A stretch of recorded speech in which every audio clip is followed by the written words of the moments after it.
بالجبر جمع یا سوتی ہوئی عورت کے ساتھ جمع کا شرعاً کیا حکم ہے؟ چنانچہ جمع کی وجہ سے حج فاسد ہونے اور دم واجب ہونے کا جو حکم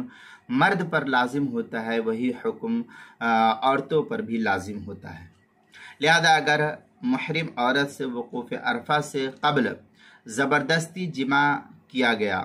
یا سوتی ہوئی عورت سے جمع کیا گیا تو اس کا حج بھی فاسد ہو جائے گا، اور وقوف عرفہ کے بعد جمع کی شکل میں وہی تفصیلات ہے جو حج کے دنوں کے اندر جس طریقے سے کیا حجاج کرام پر لازم آتا ہے وہی تمام صورت حکم جو ہے یہاں پر بھی لازم آئے گی۔ البتہ زبردستی وغیرہ کی صورت میں عورت پر کوئی گناہ نہیں ہوگا، البتہ حج فاسد ہو جائے گا۔ چنانچہ مناسک ملا علی قاری کے اندر ہے فما یلزمہ الفساد والدم علی الرجل مثلہ علی المرأة وان کانت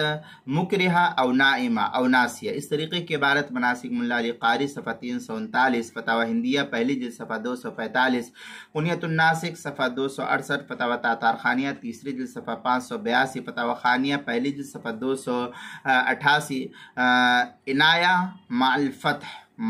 تیسری جلد صفحہ 45، بدائع السراج جو زکریہ بک ڈپو دیوبند کا ہندو نسخہ اس کی دوسری جلد صفحہ 464، الموسوعۃ الفقہیہ دوسری جلد صفحہ 190، کتاب المسائل تیسری جلد صفحہ 193 اور 194 صفحے پر ہے۔ عنوان ہے بالجبر جمع یا سوتی ہوئی عورت کے ساتھ جمع کا حکم۔